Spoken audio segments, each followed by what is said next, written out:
is directly linked to the sedentary nature of some video games. The childhood obesity rate in the United States is traced back to inactivity caused by some video games. Jacob, no, sir. In 2011, No. a report called F is in Fact from AmericasHealthReport.com, which is supported by Michelle Obama, and can be found on healthyamericans.org, provided information and statistics that show America ranks the second highest nation in childhood obesity. Georgia is the second highest state in child obesity. Mississippi is the highest state in child obesity.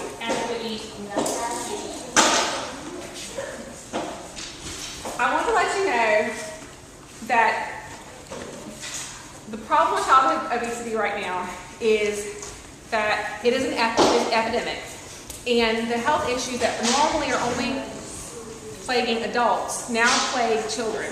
The fact is alarming because heart disease and diabetes, which usually only plague adults, are now plaguing children. Can you imagine having a child with diabetes or heart disease right now, what that would do to them? Daddy. That being said, childhood obesity statistics have become alarming in recent days. And in 2008, statistics showed that between the ages between 16 and 33% of children and teens were obese. In the past 3 decades, preschool age and teenage age now have doubled.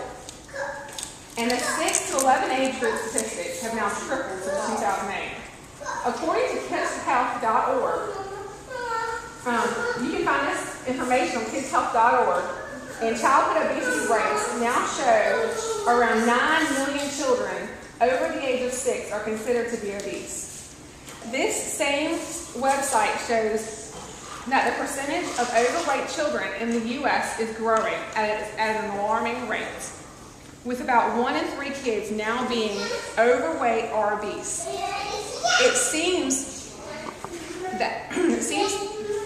that children are spending more and more time in front of a video game console instead of playing outside. That being said, I wanted to give you an insight. A couple minutes ago, my husband had piles of dirt in the front yard. I have 3 little brothers, and they would not play in the dirt. All they talked about was going upstairs and playing the video games. All they wanted to do was play the video games. That's just an example of 3 children in my life. You probably have children in your life who would rather play inside than outside any day.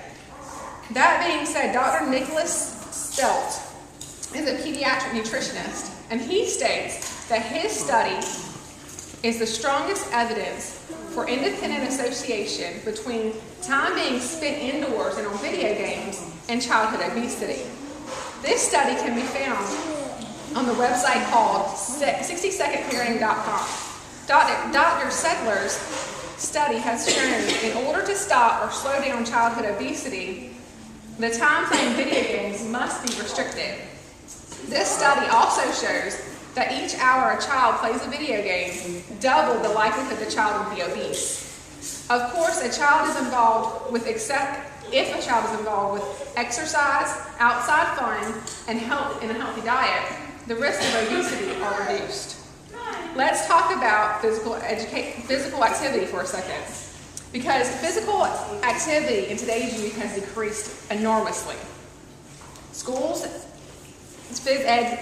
physical education classes attendance has fallen, and in the 12 to 21 age bracket, only 50% are getting the recommended daily amount of physical activity. Almost one-third of kids under age 8 and almost 2/3 of young people under age 19 have a television in their bedroom. That means 32% 2 to 7-year-olds and 65% of 8 to 18-year-olds have a TV in their own room. I didn't have a TV in my room until I was 16. Kids watching TV or playing video games for more than 4 hours a day increase the chance of being obese, compared to watching 2 or less hours of TV a day. This can all be found on 60secondparenting.com. I found a similar study in the Journal of Adolescence by Elizabeth Vanderwater. It is available online at universityoftexas.org that shows video games affected children's weight, but more so girls than boys. Both studies show that our country is facing a serious problem. And sadly, this may be the first generation not to outlive their parents. A healthy lifestyle change is needed to be put in place, along with limiting the video game time. In conclusion, this is not the first studies shown in childhood obesity to link with TV or video games, but they do help to shed some light in the size and range of this issue.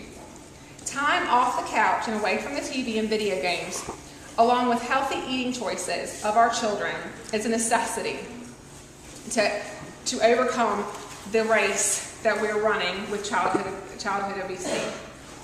Those decisions are not just for the children, of course. We have to set a good example. We have to take charge of this and fight the race of this terrible future for our children.